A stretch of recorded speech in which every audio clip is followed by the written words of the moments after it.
Hello, I'm Angus Neal, Deputy Editor of The Saint. Today I'm joined by Dan Marshall, who is a nominee for Association President. Dan, the first question I've got is from a reader. How will you approach Fife Council on HMO issues for both halls and the private market? Very good question. Thank you, reader. So this kind of HMO issue has been rolling for a really long time now, and it's kind of important to acknowledge that it affects both students and local people. There's kind of two aspects of the HMO issue that are ongoing. One of them is the increase in fees that has been proposed recently by Fife Council, and we've made real progress on tackling that. I've been part of the campaign group that's been dealing with that, and I've been dealing with that on Community Council. And through a response that has been both students, university, and the community, Fife Council are now beginning to backtrack and review the policy.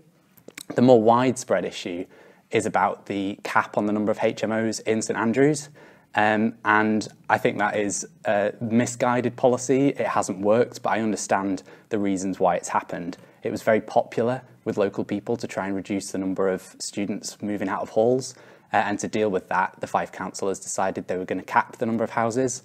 But there's a shortage for both local people and students. And I think the best solution to that problem is by building more student accommodation, not restricting where students can live.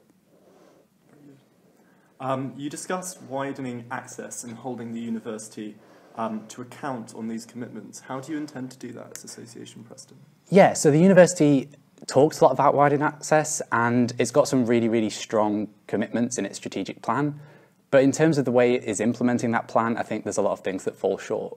So some departments of the university, like admissions and registry, are doing a lot to support an increase in low-income students and students from diverse backgrounds coming to St Andrews. But there's other areas of the university, such as residential and business services that manages accommodation, that are not working well on those issues. And until the whole university is committed to delivering that plan, it's really difficult to see how we're going to make progress. So if students from low-income backgrounds are encouraged to come here, there's no point if they can't afford to live.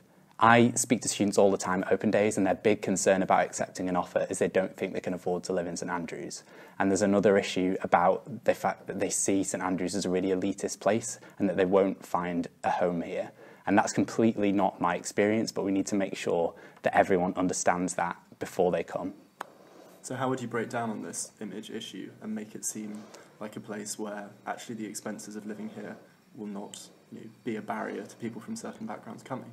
Yeah, so part of this is about, first of all, reducing accommodation costs in the first place, having somewhere for people to live. But there's also a lot of bursaries available that are not publicised well to incoming students. Students might have to accept an offer before they know what kind of financial support they could get. But there's also a lot of issues where we could try and make sure that it's really clear that students are going to have access to St Andrews and its traditions. So the red gown is a really significant upfront cost for a lot of people, and a lot of people are concerned when they first arrive or when they're thinking about coming to St Andrews that they're going to be a social pariah if they can't own one of these gowns at a large upfront cost. So having really visible things like a red gown rental scheme could really help with that. As well as that, I would love to highlight that St Andrews is a lot more than 3 streets. I think Community Relations Committee has done a fantastic job over the last few years of trying to encourage St Andrews students to move beyond the centre of town, and I think there's a lot more we can do there to kind of highlight the wider St Andrews community and show that you don't have to live on these 3 expensive streets to enjoy St Andrews. Your manifesto explores making the union and its services more accessible. Why do you think this is important, and how do you intend to go about it? So when I say accessible, I am really talking about making sure that people can get involved in the union and how it's run. And I think there's so many really small things that we could do to help change that. The first is, as someone that's been on a subcommittee this year, it would have been really helpful to have input from a lot of students. People complain about accommodation all the time, and they've got really valid testimony and concerns, and a lot of them have ideas on how to fix it. But no one knows when accommodation subcommittee happens, even though it's accessible. It's supposed to be open to anyone to come to. So just by publishing dates and times of meetings would allow more students to come. And by making sure that we publish minutes of all meetings, which hasn't really happened this year, we can make sure students know what the union is actually doing for them. I think there's also a lot more we can do on making sure that people understand the process of how the association makes policy, and really kind of widening out the ability to bring motions to councils, because at the moment it's not entirely obvious how you would do that. There isn't a list of all the motions passed at councils. We get the headings, but it's really difficult to find the text of those motions. So to actually understand what councils is doing for people is just quite difficult, and we need to break down that and have some more transparency.